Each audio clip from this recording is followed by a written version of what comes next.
ये कुरान करीम दुनिया में आने से पहले इंसान हैवान बने हुए थे। अपने मासूम बच्चों को ज़िंदा दफन किया जाता था और ख़ुद हिंदुस्तान में सती की प्रथा थी। शौहर मरने के बाद उसकी पत्नी को शौहर की चिता पे जलाया जाता था और जो वेद पढ़ते उनकी ज़बान काट दी जाती थी। जो शूद्र अगर वेद पढ़े, अगर सुने, तो उनके कानों में शीश पिघला के डाला जाता था। और जिसकी लाठी उसकी भैंस का मामला था। लेकिन कुरान करीम आकर के मसावात कायम किया, लोगों को इंसान बनाया।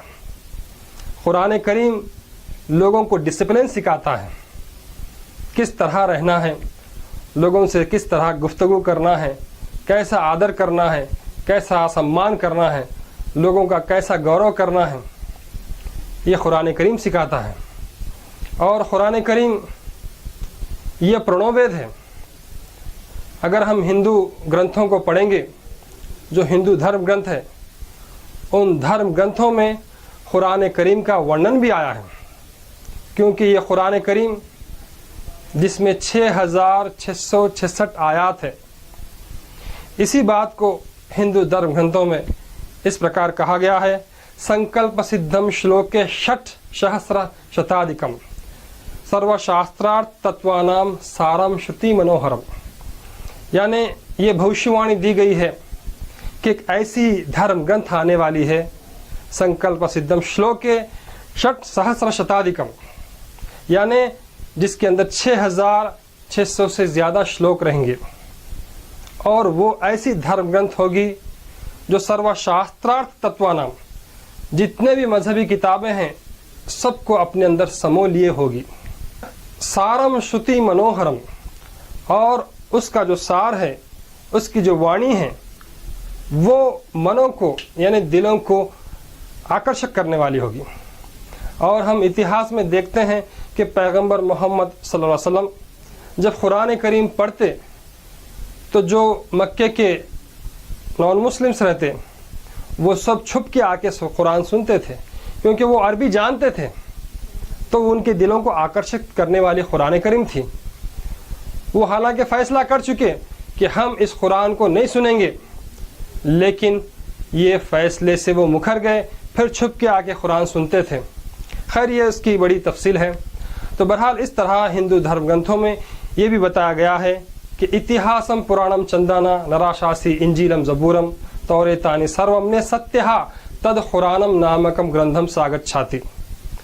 यानी बताया जा रहा है कि इतिहास, पुराण और तौरेत, इंजील ये सब सही है, लेकिन कुरान करीम ये बीज ग्रंथ है।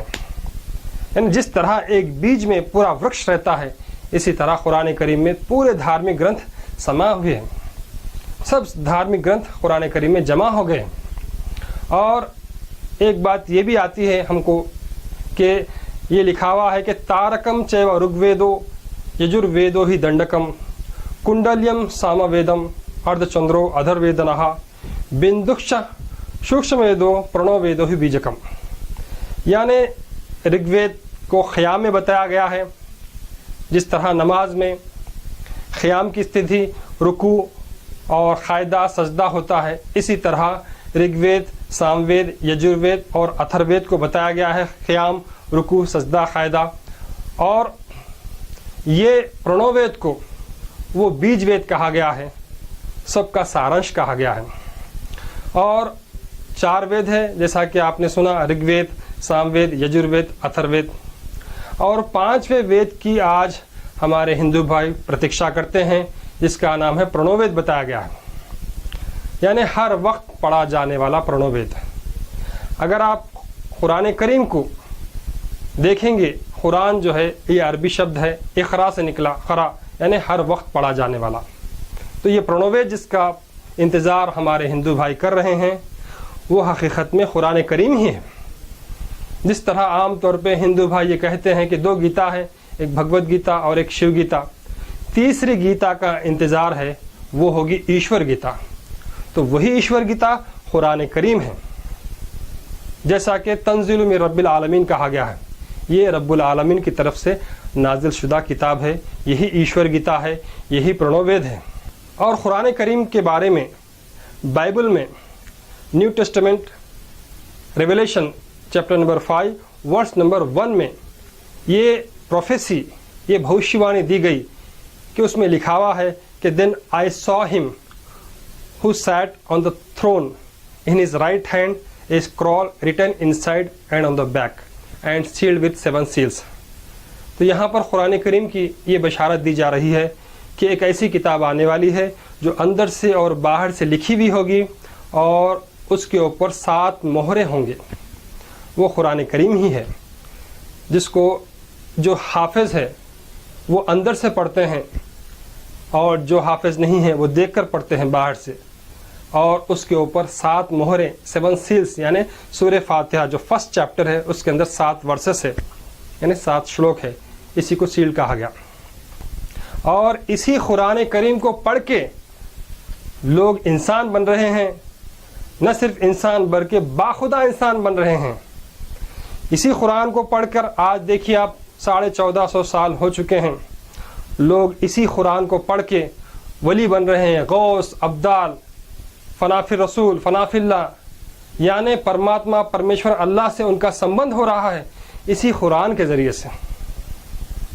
तो इस कुरान को पढ़ने के बाद, जैसा कि स्वामी लक्ष्मी शंकराचार्य जी, आप कुरान को पढ़ने से पहले आप इस्लाम के एक विरोधी थे। आपने एक पुस्तक लिखी थी कि इस्लामिक आतंकवाद का इतिहास। लेकिन जब आप पैगंबर मोहम्मद सल्लल्लाहु अलैहि वसल्लम का जीवन चरित्र पढ़े और कुरान करीम को 10 बार पढ़ा आपने, उसके बाद आपको हकीकत मालूम हुई, तो आपने इस्लाम से या कुरान करीम से मोहब्बत करना शुरू किया और आपने फिर अपनी गलती को मानकर एक किताब लिखी है कि इस्लाम, आतंक या आदर्श। आप ये पढ़ कर देखिए, ऑनलाइन ये किताब दस्तयाब है। तो इस तरह आप देखेंगे वेद प्रकाश उपाध्याय जी जो MA है संस्कृत के, लेकिन जब कुरान करीम को पढ़ा आपने तो जब आपको मालूम हुआ कि ये कुरान करीम ये एक सच्ची किताब है, ये परमात्मा की तरफ से अवतरित की हुई किताब है और जिसका जिक्र कुरान करीम में है पैगंबर मोहम्मद सल्लल्लाहु अलैहि वसल्लम का, उन्हीं का जिक्र हमारे वेदों में, पुराणों में, शास्त्रों में है।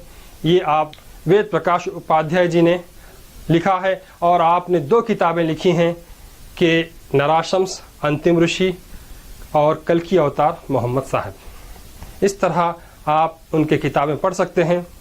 तो इस तरह कुरान करीम को पढ़ने से लोग इंसान बन रहे हैं, परमात्मा का मार्गदर्शन हो रहा है, और यही वो किताब है जिस किताब के अंदर सारी धार्मिक ग्रंथें जमा हुई हैं।